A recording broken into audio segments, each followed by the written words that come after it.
Flavio criticizes women's votes for Lula and accuses him of taking revenge on São Paulo. Think carefully. Consider carefully, take a look. At a breakfast today with city council members from São Paulo in the city of São Paulo, the presidential hopeful Flavio Bolsonaro said he doesn't understand why polls show that more women prefer Lula over him. What else did he say? While criticizing women's support for Lula, Flavio stated that women's issues are defended by the right. For the senator, it seems that those who defend women are supporting the wrong agenda. What an ignoramus, right? He's still arrogant, unlike anything we've seen. Women need to vote for me. Right? Women have to vote for me because I defend them. And he even used a really weak argument like that. Who defends the fight against drugs? It's the right wing, not the left, which is a lie, right? But that's the kind of argument they keep repeating over and over to try to make it stick in people's minds. This idea that the left supports drug use and the right fights drugs, and that this would be a defense of the family, and therefore, if he defends the family, women have to vote for him. So basically, he's complaining about women. The guy can't win the female vote. What does he try to do? I'm going to pick a woman as my running mate. He can't do it. He's trying, but everyone is turning him down, right? And Teresa Cristina was the last one to turn down his invitation to be vice president, to be a candidate for vice presidency. And he can't attract the female vote. Everything he does is a flop, right? Then he goes there and complains about women. And he complains about women to a bunch of men. I'm not sure if there's a picture here. Wait, it's a video. Only men were present. I think it's mentioned here, maybe in this article. It's the city councilors. Let's see if there's a woman here. Ricardo, Danilo, Fabio, Jorge, Gilberto, Isaac, Kenji, Lucas, Marcelo, Major, Palumbo, Milton, Sandra Tadeo, one woman, Sandra Santana, another woman, Sargento, Nantes, Sydney, Simone, three women, Zoe Martins, four women. She was also at the event. Man, two men, three men, four men, five men, six men, seven men, eight men. There were four women and, I don't know, 20-something men in his little excuse. So what? Then he comes up with this lame talk that women had to vote for him and not for Lula. What does he get out of that? Drive women voters away even more, right? Because on top of everything, he thinks they have an obligation to vote for him. Flavia Coelho also sends a super chat. Thank you, Flavia. Thanks for your contribution and participation. Just like Sergio Luis Alonso is also chiming in. Thank you very much, my friend. Right? And Marcio de Oliveira asks if Padre Kelman will be in the debates. What a joke. No, it's just that we had Padre Kelman in the last election, right? Which was a joke, a circus, right? And then to have a new Father Kelman this year, which could be, I don't know, Renan Santos, Zema, it wouldn't cost anything, right? Inviting those names isn't mandatory, but if they reach a reasonable level in the polls, they'll end up being invited to the debate even out of obligation. Like, look, they have 5-6%, you have to invite them. Anyway. Yeah, Paulo Santos sent another super chat. I misunderstood earlier. It's not about spending money on super chat. It's a privilege to have your channel to enlighten us and to contribute, even with mistakes. Hey, Paulo, thank you, man. I'm really glad to see that you think that way and that you're happy to be here with us, too. I'm really happy to have you around. Keep it up, my friend. Keep it up.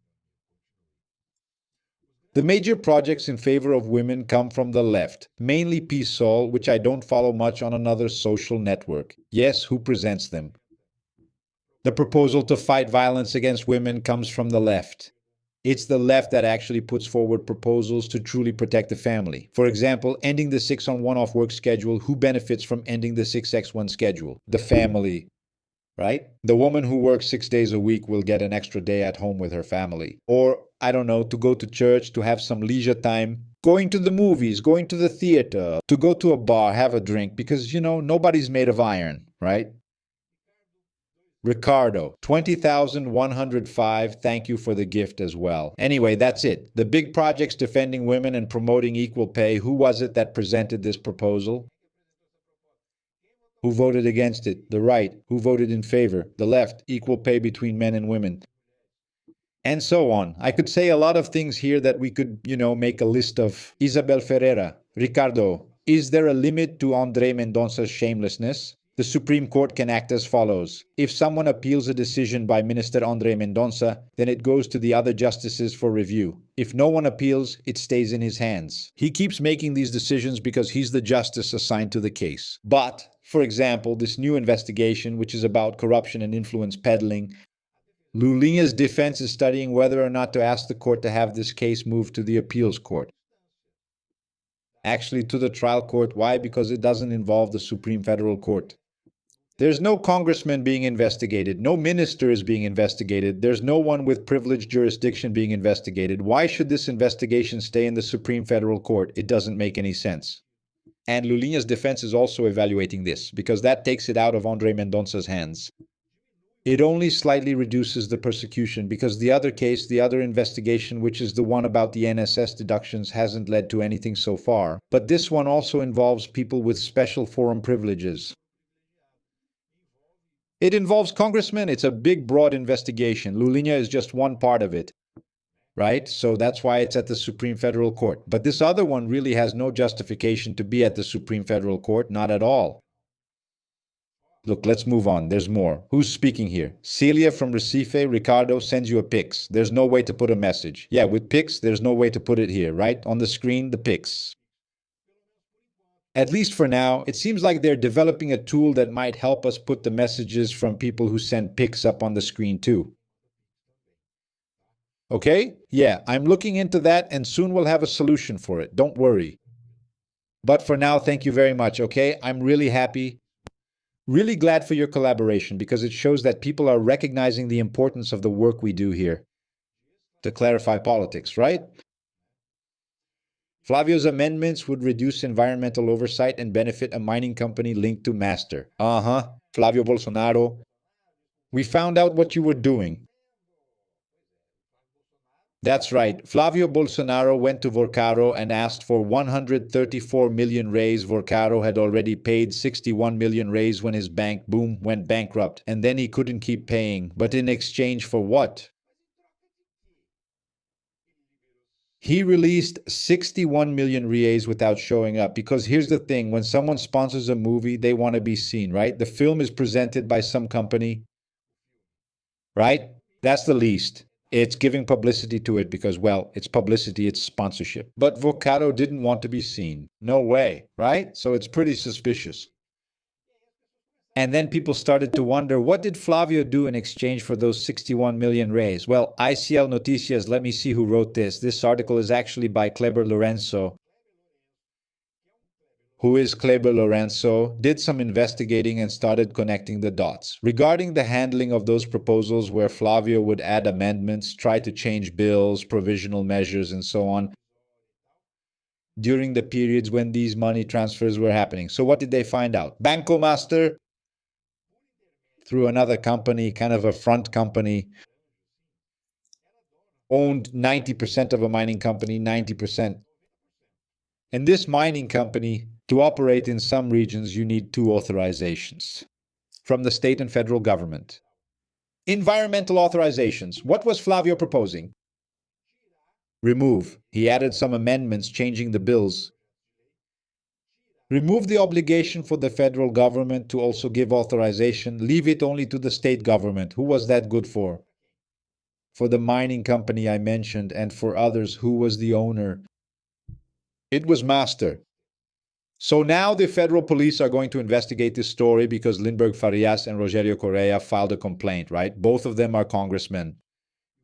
And what do they want to know? If this was really what Flavio Bolsonaro gave in return for the 61 million, if that's the case, we've just uncovered a corruption scheme. ICL has just uncovered Flavio Bolsonaro's corruption scheme. What did he do to deserve the 61 million reais? Which would have been 134 million if the bank hadn't been liquidated along the way, right? Then he would have actually been involved in the whole scheme. He would have given the 134 million reais Albertina Ribeiro, Ricardo Boabuanuat, and Flavio chipping in for the campaign. Lula debating in the first round will waste unnecessary energy and time. He should go in the second round. If Flavio shows up. Yeah, right? If Flavio doesn't totally shit himself. Because that's what happened in the debate over in Rio de Janeiro, right? He felt sick. He couldn't handle it. José Renato Braga. Thank you, Jose Renato. Thanks for participating, for your contribution here in the super chat. We're getting close to reaching the goal, huh, folks? Very close, you know? Someone says, let me look here. Another says, I sent it and sent pics too. Where is it? Here, Euphrasia. Hi, Ricardo. I sent you pics here from Foz do Iguaçu, Paraná. Thank you, Euphrasia. Really, thanks a lot, Euphrasia Maria Damin. There must be something else there that I don't know about. But anyway, that's it. And the super chats just keep coming today. Things are going well here, you know? People are really participating a lot. I'm really happy about it because that gives us a lot to talk about. I believe that serious podcasts will perform better than TV debates. I hope they fact-check lies live. The fines from the Electoral Court are ridiculous. Look, you mentioned a few different things here, and I agree with all of them, okay? Podcasts, it's a longer conversation, a more open, more honest conversation, so a lot of interesting things can come out of it. I think he really should go on these podcasts. And I think he needs to be at all the interviews with newspapers and TV stations. He has to go to the interviews because that's where journalists ask serious questions. Asking about the platform, asking questions about the current government, and that's where he does well answering the questions. I hope they fact check lies live. I hope so too, although I don't believe that this is going to happen. They're supposed to have a fact checking system, right? They should. Because there are so many lies in this debate, a fact-checking system is essential, but I doubt they'll have one. The regional electoral court's fines are ridiculous and don't solve anything.